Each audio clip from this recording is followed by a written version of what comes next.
नमस्कार दोस्तों, द हिंदी पाठशाला 91 चैनल में आपका स्वागत है। हमारा जो प्रकरण चल रहा है वो है हिंदी व्याकरण अति महत्वपूर्ण प्रश्नोत्तरी। ठीक है दोस्तों, और इसमें आज की हमारी जो क्लास नंबर जो है वो है 16, यानी इससे पहले हमने 15 क्लास पढ़ ली। आज की क्लास नंबर 16 है। इस क्लास के अंदर दोस्तों हम अति महत्वपूर्ण हिंदी व्याकरण के 5 प्रश्नों को व्याख्या सहित पूर्ण विश्लेषण करके आपको समझाएंगे। तो आइए दोस्तों, बिना देर के आज की क्लास को हम शुरू करते हैं।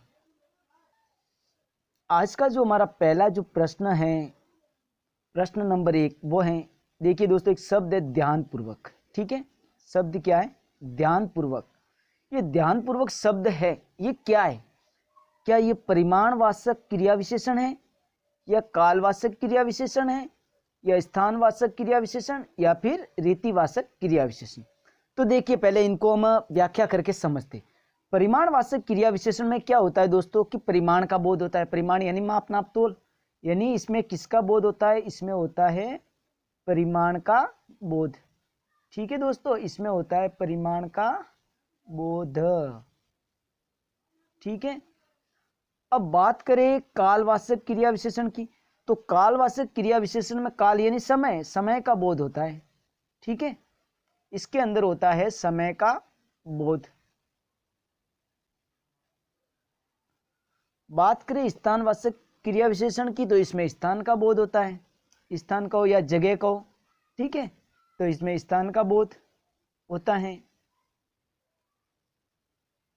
अब हम बात करें रीतिवाचक क्रिया विशेषण, तो इसमें रीति का बोध होता है। ठीक है, रीति यानी नियम का हो, रीति का हो, रीति का बोध होता है इसमें। अब देखिए दोस्तों, फिर आप सोचोगे कि इसमें आंसर क्या है, कौन सा सही है? शब्द है हमारा ध्यानपूर्वक। अब ये परिमाण तो है नहीं, यानी इसमें माप, नाप, तोल तो है नहीं बिल्कुल। कालवाचक मतलब इसमें समय भी नहीं दर्शाया गया इस शब्द में, ये समय से संबंधित तो है नहीं। स्थान से संबंधित भी नहीं है, क्योंकि किसी जगह का नाम भी नहीं है। तो ये कौन सा हुआ? यह है रीतिवाचक क्रिया विशेषण। क्यों नहीं? ध्यान पूर्वक, कहते हैं ना, ध्यान पूर्वक सुनिए। तो ध्यान पूर्वक ये रीति बता रहा है, उसका नियम कैसे सुनना है, ध्यान पूर्वक। तो ध्यान पूर्वक क्रिया विशेषण नहीं है, ये रीतिवाचक क्रिया विशेषण है। इसी प्रकार से आगे देखिए दोस्तों, प्रश्न नंबर 2। प्रश्न नंबर 2 है, भले एवं महान लोग उचित और संयमित व्यवहार करते हैं। ये एक पूरा वाक्य है। भले एवं महान लोग उचित और संयमित व्यवहार करते हैं। उपयुक्त वाक्य में कितने विशेषण व विशेष्य है? यानी कि दोस्तों, इस वाक्य के अंदर आपको बताना है कि इसमें विशेषण कितने हैं और विशेष्य कितने हैं। इसके लिए पहली बात तो ये कि विशेषण किसे कहते? तो विशेषण किसे कहते? जो किसी की विशेषता बताए जाते हैं, यानी विशेषता बताने वाले शब्द विशेषण कहलाते। और जिसकी विशेषता बताई जाती है, यानी जो कर्ता होता है, जिसकी विशेषता बताई जाती है, वो क्या है? विशेष्य। तो हमारा प्रश्न है, भले एवं महान लोग उचित और संयमित व्यवहार करते हैं। उपयुक्त वाक्य में कितने विशेषण और विशेष्य है? तो देखिए, पहले देखिए दोस्तों, इसमें विशेषण बात करें हम, 2 विशेषण और 2 विशेष्य है, या 3 विशेषण या 2 विशेष्य, 4 विशेषण और 3 विशेष्य, या फिर 4 विशेषण और 2 विशेष्य। तो देखिए, समझिए, तो इसमें 2 विशेष, एक तो है देखो भले क्या है? भले एक विशेषण है, भला भी एक विशेषण शब्द है। ठीक है दोस्तों, एक तो है भला, यानी भले जो है ये भी क्या है? विशेषण है। इसके अलावा महान भी क्या है? विशेषण है। ठीक है, इसके अलावा उचित क्या है? विशेषण है। इसके अलावा संयमित क्या है? विशेषण है। ठीक है, संयमित भी विशेषण है। तो पहली बात तो ये कि 4 विशेषण है। कितने? 4। किसमें है? इसमें भी है और इसमें भी है। इसका मतलब ये तो नहीं होगा और ये भी नहीं होगा। 4 विशेषण, यानी या तो ये, या अब विशेष्य की बात करते। ठीक है, तो इसमें 3 विशेष्य, इसमें 2 विशेष्य, तो दोनों में से कौन सा होगा?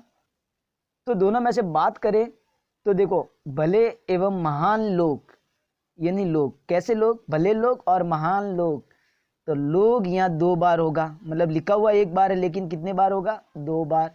इसका मतलब विशेष्य कितने हो गए? 2। तो हमारा सही आंसर जो है वो है द।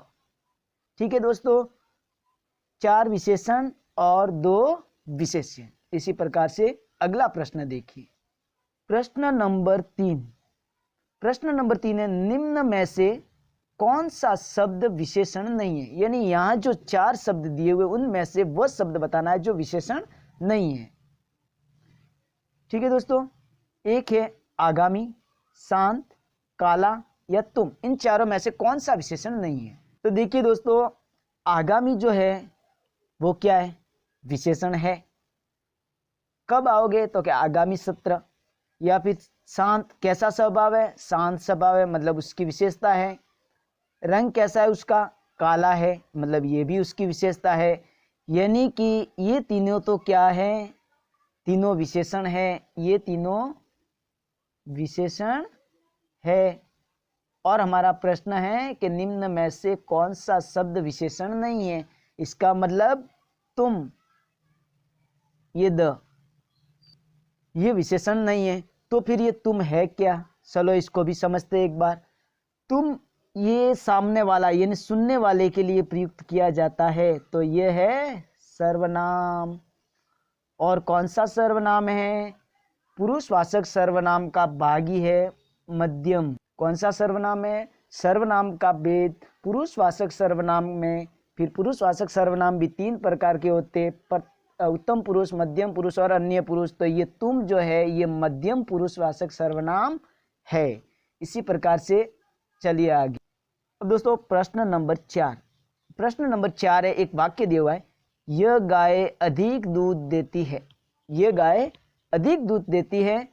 उक्त वाक्य में अधिक विशेषण किसकी विशेषता बता रहा है? यानी वाक्य जो है कि ये गाय अधिक दूध देती है, इस वाक्य के अंदर अधिक जो शब्द है, अधिक जो विशेषण है, वो किसकी विशेषता बता रहा है? क्या गाय की बता रहा है, दूध की बता रहा है, या देने की बता रहा है, या किसी की नहीं? तो किसी की नहीं तो होगा ही नहीं, इन तीनों में से ही एक आंसर है। अब देखिए विशेषता किसकी बता रहा है? ये गाय अधिक दूध देती है। अधिक क्या देती है? गाय की विशेषता नहीं, ये दूध की विशेषता बता रहा है। यानी अधिक क्या देती है? वो दूध अधिक देती है, मतलब विशेष दूध की विशेषता बता रही है। दूध कितना दे रही है? अधिक दे रही है, तो दूध की विशेषता बता रही है। मतलब यही सही शब्द है। मतलब इस वाक्य की बात करें तो ये कर्म, ठीक है, कर्म की विशेषता बता रहा है। और ये गाय क्या है? करता है। ठीक है, विशेषता किसकी बताई जा रही है? दूध की। ठीक है दोस्तों, और देने की, तो देने की तो ये तो क्रिया है, और इसमें क्रिया की भी विशेषता नहीं बताई जा रही है, विशेषता दूध की यानी कर्म की बताई जा रही है। इसी प्रकार दोस्तों अगला प्रश्न देखिए, प्रश्न नंबर है 5।